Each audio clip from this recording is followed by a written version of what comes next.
What if everything started with rebellion? Not peace, not divine harmony, but war. Gods fighting the Creator, angels refusing to bow, titans chaining themselves against heaven's rule. Here's the thing, Christianity, Hinduism, and Norse mythology all tell this story, just with different names. And what they're really revealing might shake everything you thought you knew about good and evil. Stay with me, because by the end, you'll never see the divine the same way again. What if the divine wasn't always unified? Here's something they don't tell you in Sunday school. Unity might be the biggest lie we've been sold. Because when you dig into sacred texts, ancient scriptures, and mythology from around the world, you find the same pattern. Before creation, there was conflict. Before order, there was chaos. Before the divine became good, there was war. Let's start with Hinduism, because it's the most honest about this. The Devas and Asuras didn't start as enemies. They came from the same source, born from the churning of the cosmic ocean. Both were divine. Both were powerful. But somewhere along the line,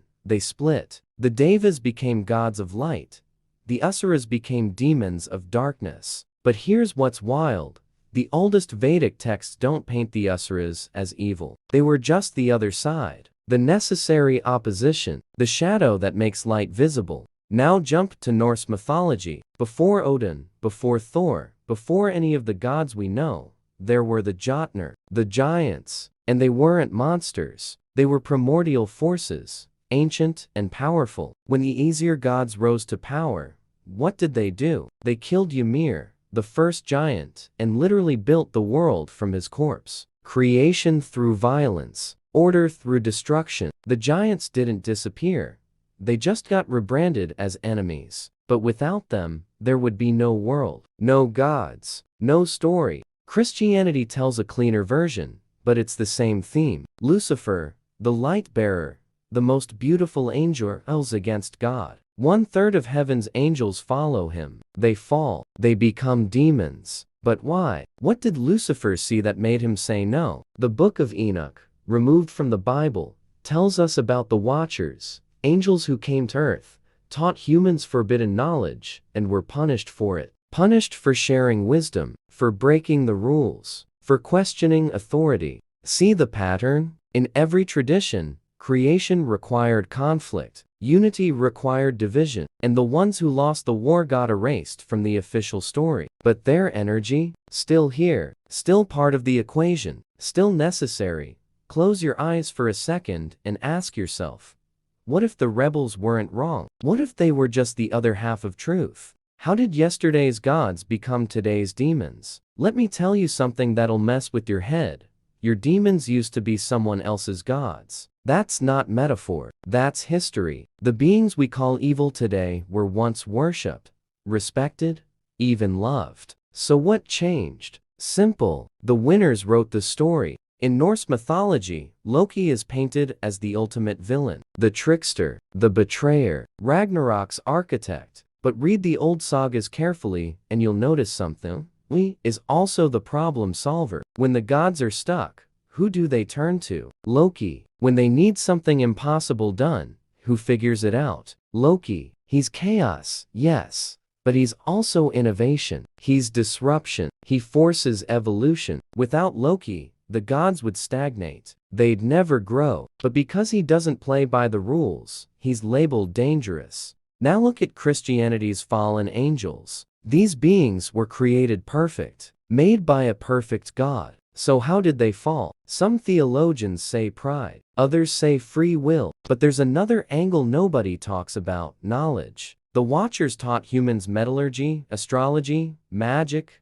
cosmetics, weaponry. They gave humans power. They made humans less dependent on heaven. And for that, they were cast down, labeled demons, forbidden. But what if they weren't corrupting humanity? What if they were liberating it? Hinduism does this too, just more openly. The Asuras started as beings of wisdom and strength. Varuna, one of the oldest Vedic gods, was an Asura. But as the religion evolved, as power structures shifted, the Asuras became the enemy. The narrative changed. Suddenly, they represented ego, desire, materialism, everything the spiritual path was supposed to transcend. But here's the kicker: You can't transcend what you don't integrate. You can't evolve by pretending half of reality doesn't exist. This is the game. Every religion does it. Take the chaotic, the questioning, the untamed parts of existence, and label them evil. Because it's easier to control people when you give them a clear enemy, when you tell them what to fear, when you promise salvation if they just obey.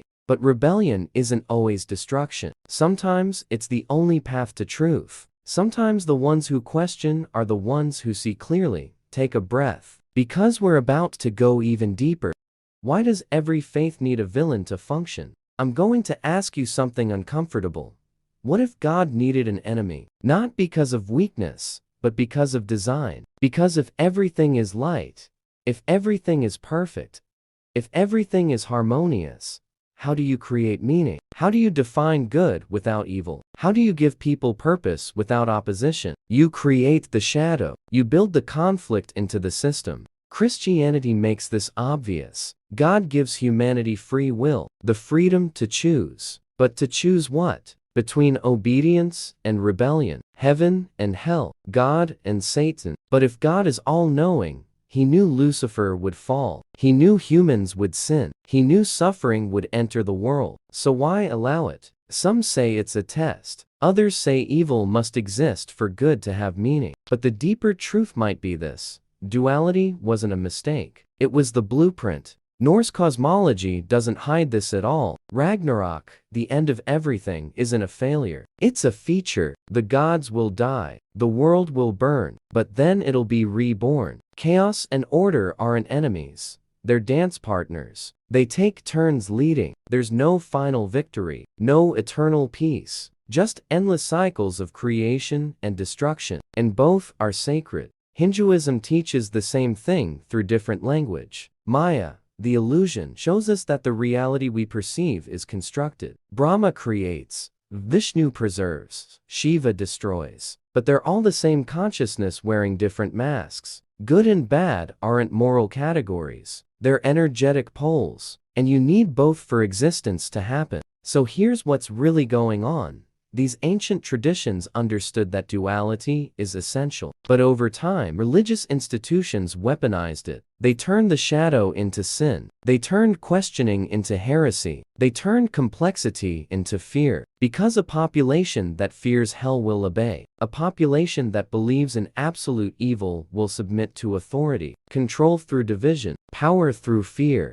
But you've always known better. Life isn't black and white. The divine isn't simple, and truth has always been more than one story. So tell me, both sides came from the same source. Which one would you choose? If this resonates, hit that like button, and subscribe so we can keep exploring what they don't want you to know. How do we reclaim the forbidden side of the sacred? Here's the real reason this matters. You. Because all of this, every myth, every cosmic war, every fallen angel, it's not just ancient history. It's a mirror. It's showing you what's happening inside you right now. And if you don't integrate your shadow, it'll run your life. Carl Jung spent his career studying this. The shadow, he called it. That part of you that you reject, hide, feel ashamed of. And he said something profound.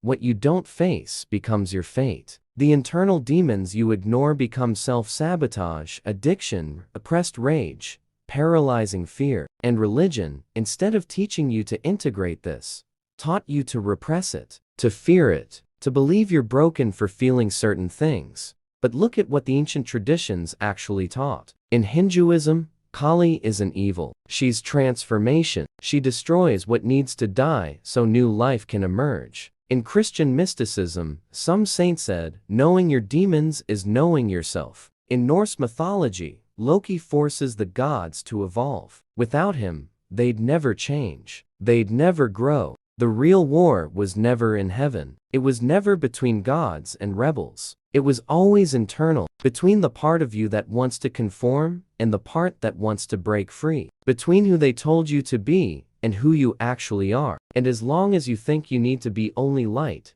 only good, only acceptable, you'll be at war with yourself. True spirituality isn't about picking a side. It's about becoming whole. It's about accepting that you have anger, desire, ego, shadow, and that all of it is sacred. Because it was created by the same force that created your kindness, your love, your light. You're not half a person, you're complete. So here's your challenge, look inside. Find one part of yourself you've always rejected. Maybe it's your anger, your ambition, your hunger for power, and instead of judging it, ask, what is this part of me trying to teach me? Because every internal demon carries a message, and when you stop fighting and start listening, that's when you become free. Drop the word wholeness in the comments if you're ready to stop fighting yourself. Smash that like button if this video hit different. Subscribe and turn on notifications, because we're diving deeper into the mysteries they don't want you exploring. And share this with someone who needs to hear it. The spiritual revolution starts now.